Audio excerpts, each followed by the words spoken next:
Eu achava que já tinha visto de tudo quando o assunto era ser rejeitada pela própria família, até o dia em que dei uma casa de presente para minha mãe, na frente de 43 convidados, e fui humilhada por ela e pela minha irmã como se eu fosse a pior pessoa do mundo.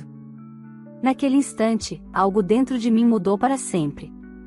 O que ninguém esperava era que aquela noite seria apenas o começo da maior queda que minha família já enfrentou, uma queda causada não por mim, mas por tudo aquilo que eles plantaram ao longo de anos. Hoje eu vou contar como deixei de ser a filha esquecida para me tornar a mulher que, finalmente, colocou um ponto final no ciclo de abuso, e como cada um deles pagou o preço pelas escolhas que fizeram. Preparado?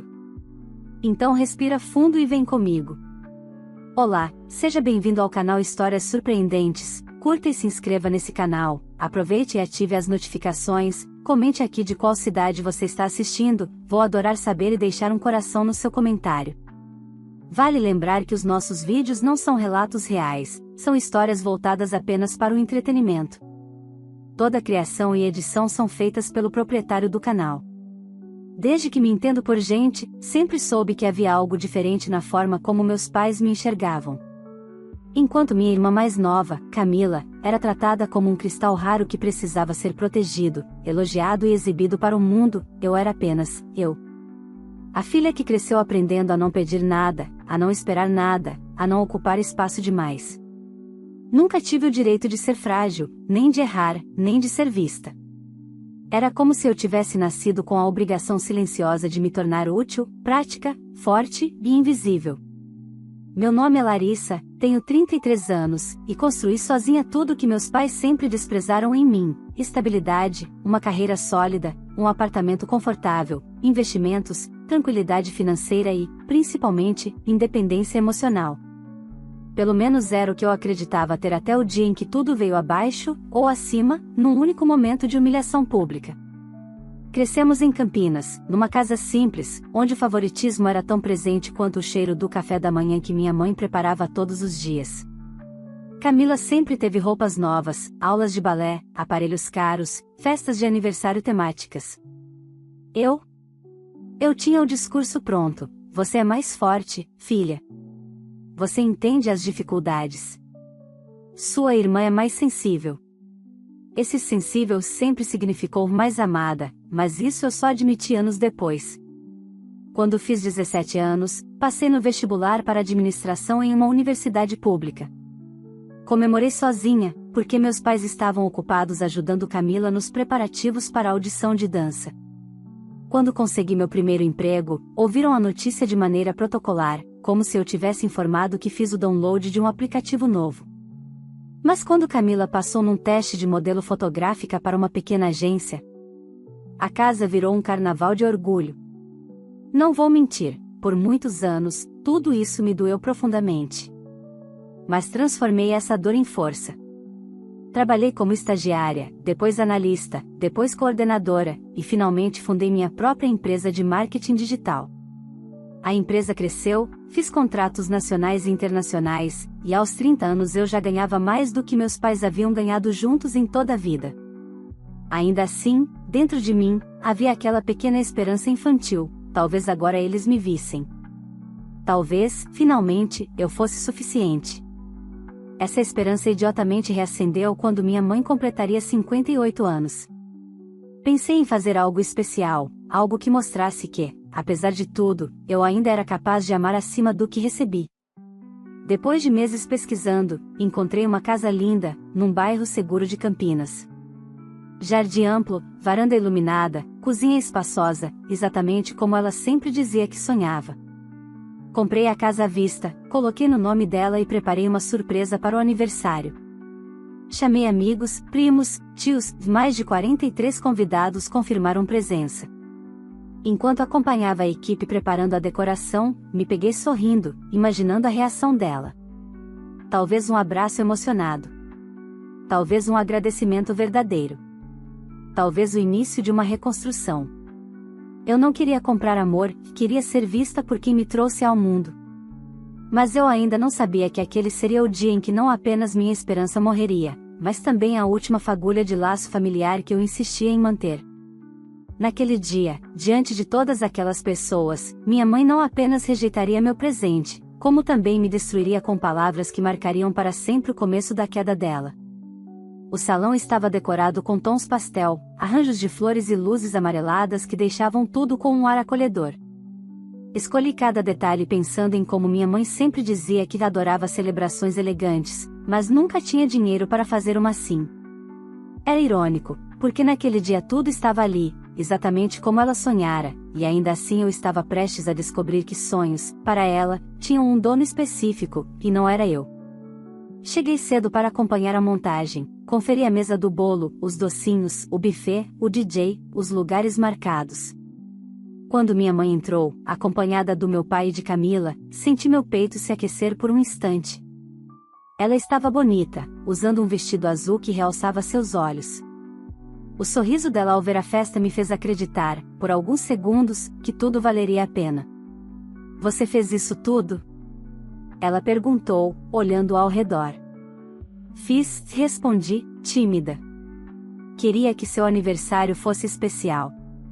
Ela concordou com um sorriso breve, quase educado demais, como se estivesse aprovando o trabalho de uma decoradora contratada, e não de uma filha.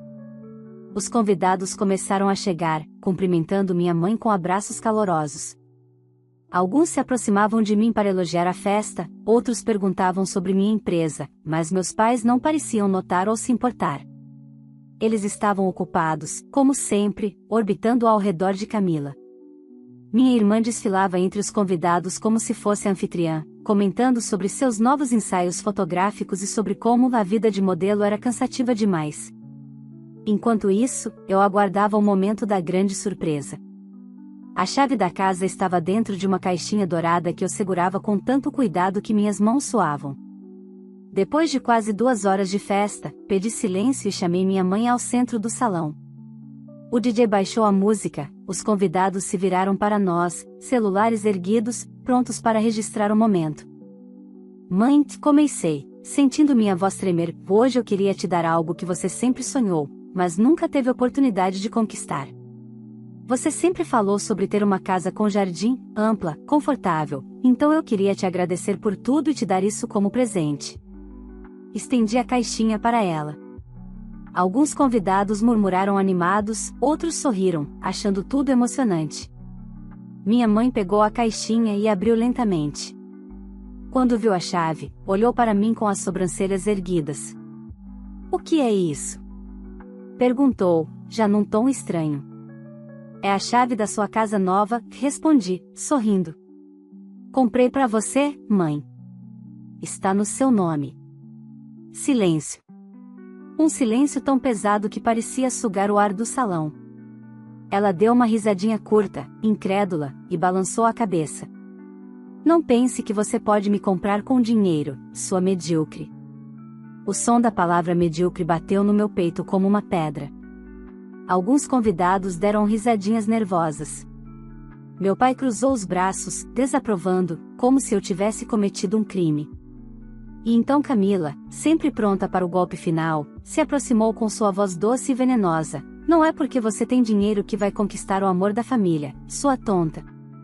Dessa vez, as risadas não foram nervosas, foram abertas, altas, quase aliviadas. Como se todos tivessem recebido permissão para rir de mim. Senti meu rosto queimar. Minha garganta secou. Meus olhos arderam.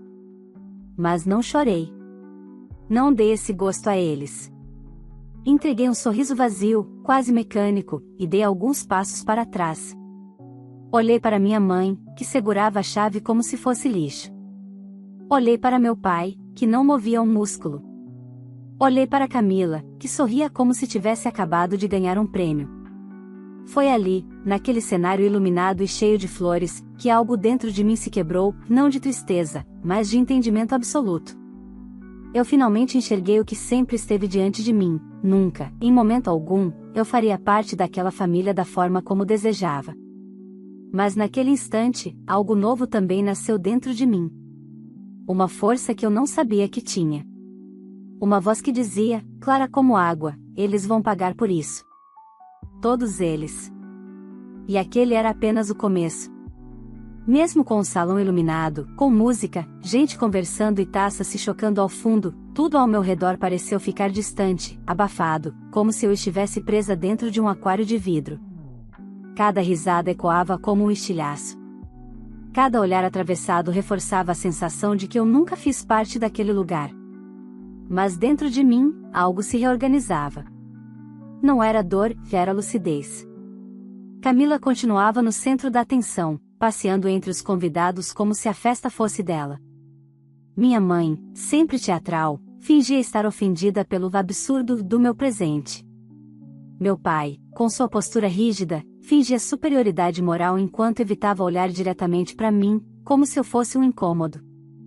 E eu apenas observava. Pela primeira vez na vida, sem tentar agradar, sem implorar por afeto, sem esperar gratidão. Um dos convidados, meu primo Rodrigo, se aproximou com um rosto vermelho de vergonha alheia. Lari, você tá bem? Perguntou em voz baixa.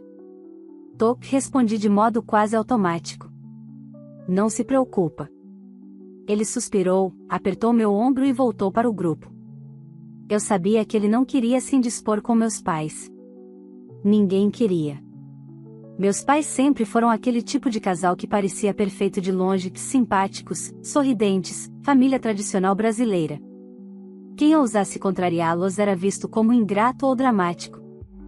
Decidi que já tinha visto o suficiente daquela noite. Fui até a mesa onde estavam as bebidas, servi um copo de água e fiquei em silêncio por alguns minutos. Observei minha mãe exibir o anel que Camila havia dado, como se fosse uma joia rara, embora fosse apenas bijuteria barata. Ela falava alto, teatral, comentando que gestos simples têm mais valor do que demonstrações de riqueza. E os convidados concordaram, alguns mais por conveniência do que por convicção. Engoli seco e respirei fundo. Foi aí que a ficha caiu de verdade. Se permanecesse ali, eles teriam mais uma chance de me diminuir. Então, simplesmente caminhei até o microfone. A música parou. Todos viraram-se para mim. Boa noite, comecei, com um tom calmo que surpreendeu até a mim.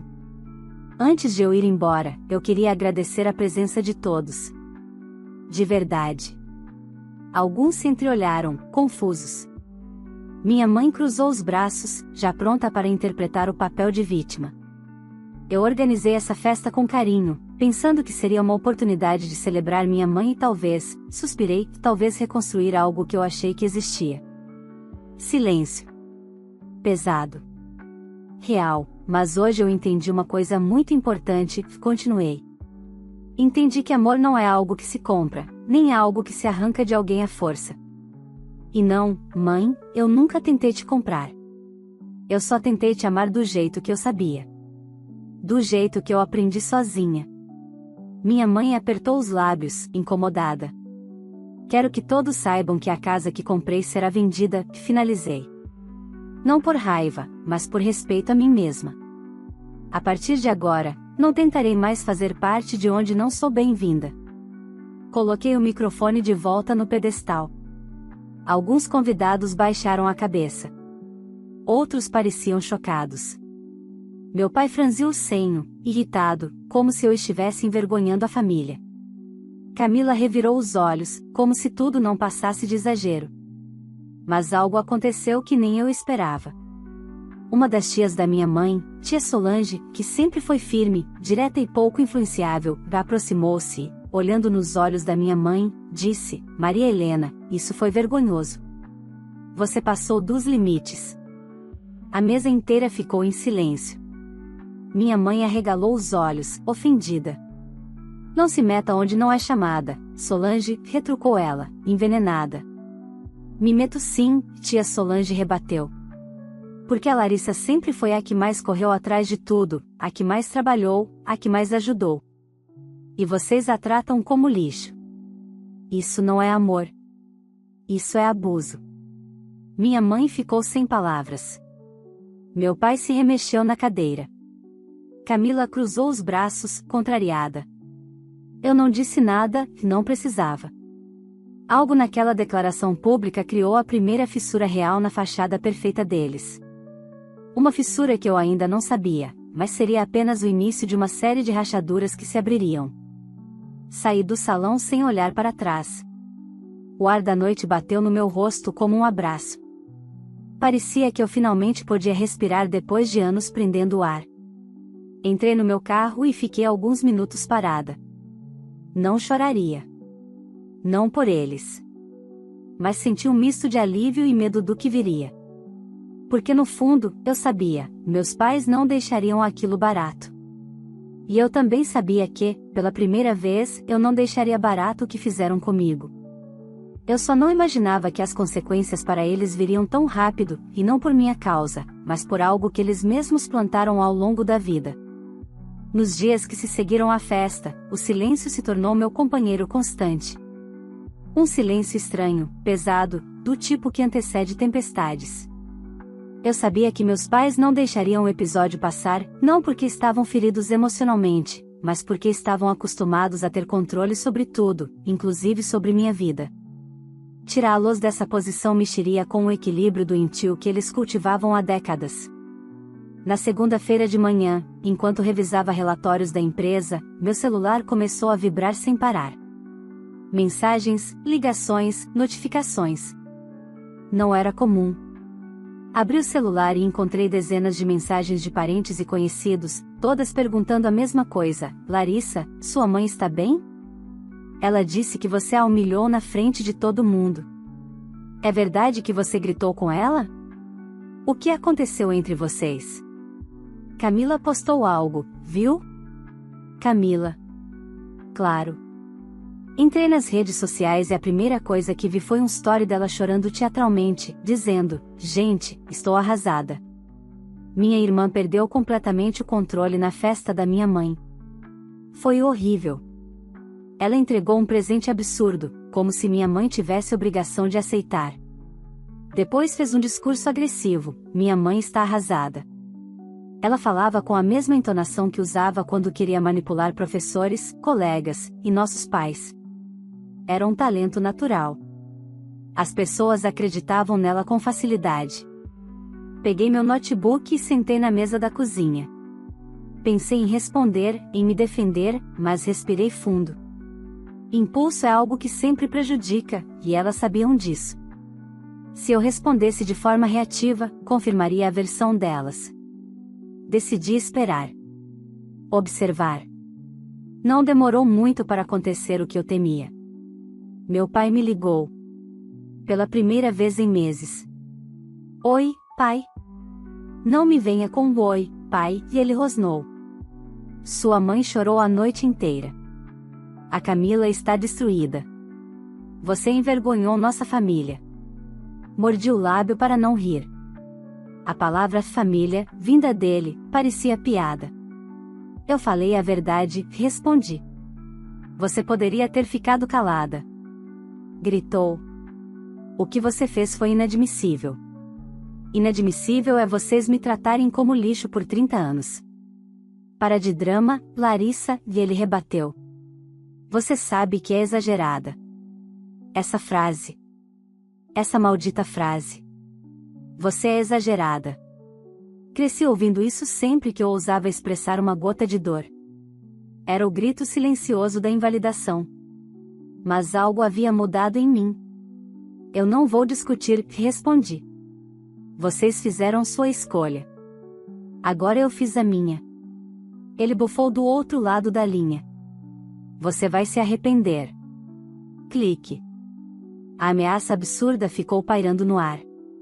Naquela tarde, algo inesperado aconteceu. A própria dona do buffet da festa me ligou. Oi, Larissa? Aqui é a Simone, do buffet Jardins. Oi, Simone. Tudo bem? Respondi, surpresa. Aconteceu algo? Ela pigarreou. Então, seus pais vieram aqui hoje de manhã. Disseram que a festa foi um fiasco, que você contratou serviços sem permissão deles e que não vão pagar a parte restante. Tentaram jogar a culpa em você. Eu fechei os olhos. Claro que fariam isso. Eles não admitiam responsabilidade nem para respirar. Simone, falei com calma, o contrato está no meu nome. Eu assinei. Eu pagarei tudo. Eu imaginei, ela respondeu, aliviada. Eles estavam tentando me intimidar, mas eu não caí. Agradeci, finalizei a ligação e respirei fundo. Aquilo era só o começo. Meus pais não sabiam perder, nem controle, nem narrativa. Durante aquela semana, começaram a circular comentários maldosos em grupos de WhatsApp da família. Mensagens insinuando que eu achava que dinheiro comprava tudo. Que eu não tinha humildade. Que passei por cima da mãe que me criou. Engraçado como ninguém mencionava o fato de eu ter sustentado a casa deles por anos, pago dívidas, tratamentos, aluguel. Tudo isso apagado como se jamais tivesse existido. Mas então, algo curioso aconteceu. Uma prima distante, Júlia, me mandou mensagem privada. Lari, olha, não quero me meter, mas a sua mãe está contando uma versão bem diferente. Só que várias pessoas da festa comentaram comigo o contrário. E também, sua mãe sempre fez essas coisas com você. Muita gente percebeu. E então outra pessoa. E outra. E outra. Era como se a fachada perfeita deles tivesse começado a trincar. E quando uma fachada trinca, as rachaduras se espalham. Mas a verdadeira reviravolta veio numa quinta-feira à noite, quando recebi uma ligação de alguém que eu jamais imaginaria, tia Solange. Larissa, disse ela, com a voz séria, sua mãe e sua irmã estão entrando em um caminho perigoso. Como assim? Elas foram até a casa de uma amiga minha, chorando, dizendo que você humilhou sua mãe de propósito. Que você está desequilibrada. Que talvez precise de ajuda médica. Senti o estômago revirar. Elas estão tentando te pintar como instável, continuou. Querem justificar o comportamento delas. Lari, me desculpe dizer, mas elas não vão parar por aí. Respirei fundo. Calma. Firmeza. Tia Solange, obrigada por me avisar. De verdade. Filha, ela disse suavemente, já passou da hora de você parar de ser o chão onde eles pisam. E desligou. Fiquei olhando para a parede por alguns minutos. Era impressionante como uma família inteira podia construir castelos em cima de mentiras e acreditar neles. Mas ali, naquele silêncio cheio de descobertas, algo ficou claro para mim: eles tinham começado uma guerra que não estavam preparados para enfrentar. E, desta vez, eu não seria a filha silenciosa. Eu seria a mulher que finalmente recusava carregar as consequências dos atos deles. E isso iria custar muito mais caro do que qualquer presente que já dei na vida. Aquela ligação da tia Solange ecoou na minha mente por dias. Eu já sabia que minha mãe e Camila eram capazes de distorcer a realidade, mas transformarem minha reação naquele aniversário em um surto calculado, isso ultrapassava qualquer limite. Porém, como sempre, antes de eu pensar em tomar qualquer atitude, a vida deu seus próprios passos, e os deles começaram a tropeçar por conta própria. Na sexta-feira, recebi uma notificação do meu banco, uma tentativa de transferência usando meu CPF, mas de uma conta que não era minha. Na hora, senti um arrepio subindo pelas costas. Liguei para o banco e pedi mais detalhes. A atendente me explicou que alguém havia tentado usar meu CPF para justificar um pedido de aumento de limite de cartão, em nome da minha mãe. Engoli seco. Senhora, disse a atendente, hesitante, também houve tentativas de cadastro de financiamento em seu nome nos últimos dias. Meu coração acelerou. Eu sabia que eles eram irresponsáveis. Sabia que eram capazes de manipulações emocionais. Mas usar meu CPF? Isso ultrapassava de longe o aceitável. Também percebi o óbvio, eles estavam desesperados. Por favor, bloqueie tudo imediatamente, pedi. E quero registrar uma contestação formal. A atendente fez tudo rapidamente. Assim que desliguei, sentei no sofá, olhando o chão sem conseguir processar tudo ao mesmo tempo. Não era mais apenas sobre humilhação, sobre favoritismo, sobre rejeição emocional. Agora era crime. E crime deixa rastro. No dia seguinte, ainda tentando decidir meus próximos passos, recebi a visita inesperada de seu Antônio, dono da mercearia da rua dos meus pais. Ele nunca apareceu na minha casa, na verdade, mal conversava comigo desde criança. Por isso, quando toquei a campainha e o vi na porta, meu estômago revirou. Larissa, ele começou, tirando o boné da cabeça, preciso te falar uma coisa. Convidei-o para entrar. Ele parecia nervoso, olhando para os lados como se tivesse medo de ser visto. Eu gosto muito de seus pais, disse ele, sentando no sofá, mas o que eles estão fazendo, eu não consigo concordar. Meu coração gelou.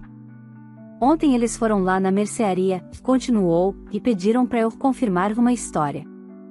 Uma história que eu sabia que era mentira. Que história? Perguntei, embora já soubesse que nada bom viria. Disseram que você tem distúrbios emocionais, respondeu, e queriam que eu dissesse isso para algumas pessoas caso perguntassem. Pediram para eu falar que você sempre foi instável, que desde adolescente dava sinais de problemas. Minha respiração travou. Eles estão tentando manchar sua imagem, menina. Eu disse que não ia fazer isso. Mas eles estão desesperados. Camila disse que vocês precisam provar que você não é uma pessoa confiável. Eu encostei a mão na testa. Sua Antônio suspirou.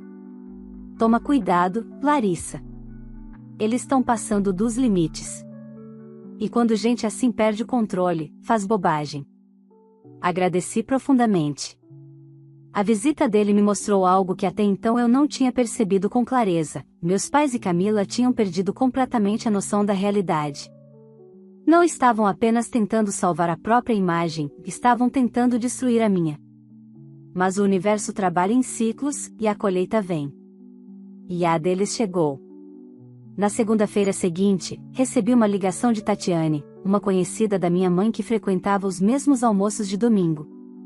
Lari, eu não sei como te dizer isso, mas sua mãe tá passando uma vergonha enorme. Levantei as sobrancelhas. Como assim?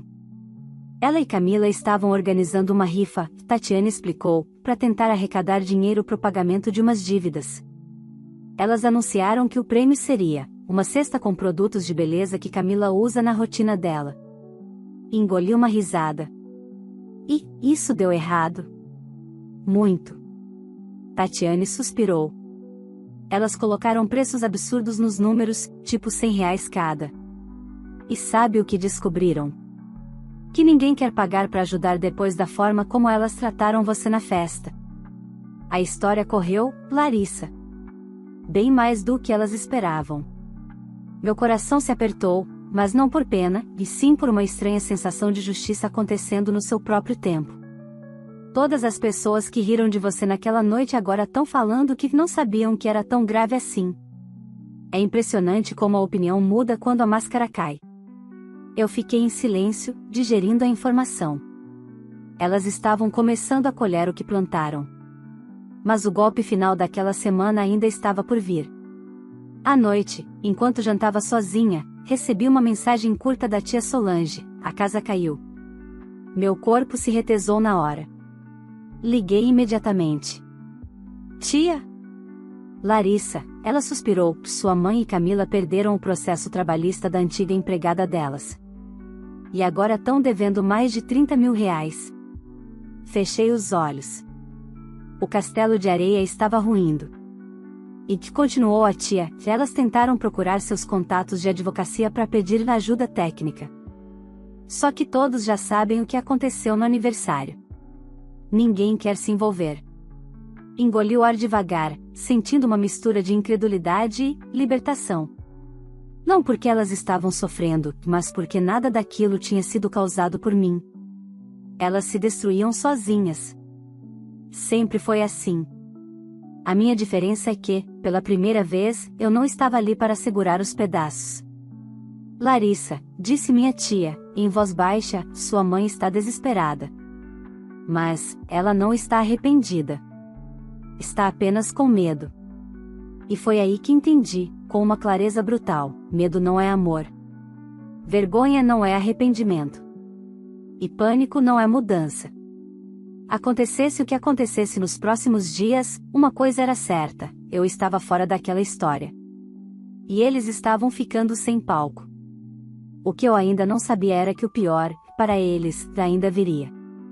E aconteceria de forma tão evidente, tão inevitável, que nenhuma narrativa distorcida seria capaz de encobrir. As consequências estavam apenas começando. Os dias que se seguiram ao aviso de tia Solange foram como assistir a uma peça que eu já conhecia o roteiro, mas, dessa vez, da plateia e não mais do palco. Pela primeira vez na vida, eu não era o amortecedor das escolhas desastrosas da minha família. E quando você se afasta, percebe que algumas tragédias não precisam de empurrão, elas se constroem sozinhas, tijolo por tijolo, mentira por mentira. Na manhã de terça-feira, enquanto eu tomava café e revisava projetos da empresa, recebi uma notificação inesperada de uma das funcionárias mais antigas do meu pai na antiga oficina mecânica que ele administrava antes de se aposentar. Era a Silvana. Larissa, desculpa incomodar, mas preciso falar com você. Respondi rápido, imaginando que viesse mais uma avalanche de informações desagradáveis. Fala, Sil. Tá tudo bem? Olha, não sei se você tá sabendo. Ela hesitou. Mas seu pai tá sendo investigado pela Receita. Meu coração parou por um segundo. Investigado? Por quê? Por movimentações antigas que não batem com a renda declarada. Parece que estão reabrindo os processos da época da oficina. Sua mãe usou sua situação recente como justificativa, e acabou chamando atenção para coisas que estavam enterradas. A ironia era tão cruel quanto óbvia. Minha mãe, tentando me descredibilizar, acabou puxando um fio solto que estava escondido havia anos. E agora o novelo inteiro se desenrolava sobre eles. Agradeci Silvana e desliguei.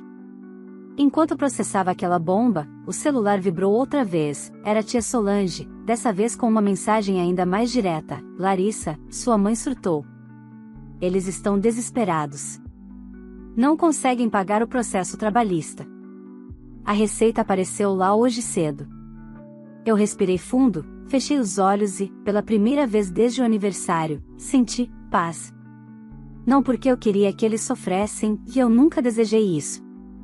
Mas porque ali ficou claro que a vida tinha uma lógica que meu coração cansado jamais conseguiu enxergar antes: ninguém destrói o outro sem destruir a si mesmo junto. Por volta das 11 horas, recebi a ligação que eu sabia que viria. Minha mãe. Deixei tocar até cair na caixa postal. Ela ligou de novo. Ignorei. Uma terceira vez. Não atendi. Só quando recebi a quarta ligação seguida, percebi que seria melhor encerrar aquilo de uma vez. Atendi. Larissa? A voz dela estava trêmula, quase irreconhecível. Eu preciso falar com você. Me mantive em silêncio. Sua irmã está chorando, ela continuou, tentando puxar pela emoção. Seu pai está sendo humilhado. A Receita veio aqui, vizinhos estão comentando, você precisa nos ajudar. Respirei devagar. Não, mãe. Eu não preciso. Larissa. Ela gritou. Isso é sua culpa. Você provocou isso. Eu? Ri, incrédula. Quem tentou usar meu CPF? Quem inventou que eu era instável? Quem foi pedir para comerciantes confirmarem mentiras sobre mim? Quem tentou me destruir antes de qualquer investigação aparecer? A respiração dela ficou pesada. Eu sou sua mãe, ela insistiu, num tom que oscilava entre súplica e manipulação. Você tem obrigação moral, mãe, e interrompi com firmeza, a única obrigação moral que eu tenho é comigo mesma. E eu escolho não carregar mais os erros de vocês. Ela ficou em silêncio por longos segundos. Então falou, com veneno puro, você vai se arrepender. Ninguém abandona a família assim. Vocês me abandonaram primeiro, respondi. Só não perceberam porque eu continuei perto. Mas agora acabou. E desliguei. Fiquei olhando o celular por alguns minutos. Minhas mãos tremiam um pouco, mas não de culpa, de libertação. Horas depois, recebi uma mensagem de Camila. Um texto longo, cheio de palavras indignadas, dizendo que eu era fria, ingrata, monstruosa por não ajudar. Disse que a culpa era minha se nosso pai fosse preso, que nossa mãe estava doente de tanto chorar. E, claro, terminou com: você pode até ter dinheiro, mas nunca terá uma família de verdade. Senti algo inesperado depois de ler aquilo. Pena. Mas não por mim, por ela. Camila cresceu acreditando que o amor vinha pronto, sem esforço, sem crescimento, sem responsabilidade. Cresceu aplaudida por tudo, mesmo quando não merecia. Cresceu como a estátua construída pelos meus pais, uma estátua de vidro. E agora, quando a vida exigia dela força real, ela se estilhaçava. Não respondi. Ao entardecer, decidi fazer algo que nunca tinha feito antes: fui caminhar sem rumo. Passei por ruas tranquilas, respirei o ar fresco, ouvi meus próprios passos ecoarem no silêncio. E ali, pela primeira vez em anos, me senti leve. Não porque meus pais estavam pagando pelos erros deles. Não porque Camila finalmente enfrentava o próprio reflexo quebrado. Mas porque eu, finalmente, parei de tentar salvá-los. Algumas pessoas só aprendem quando o chão desaba por completo. Outras não aprendem nunca. E eu não tinha mais energia para descobrir em qual categoria minha família se encaixava. Quando voltei para casa, deixei o celular desligado. Preparei um chá, coloquei uma música suave e sentei na varanda, observando o céu escurecer. Não chorei. Não me culpei. Não questionei minha decisão. Pela primeira vez, senti que estava vivendo uma vida que era minha. E, naquela mesma noite, tomei a decisão final, que encerraria para sempre qualquer esperança de reconciliação. Bloqueei todos. Definitivamente. Sem chance de volta.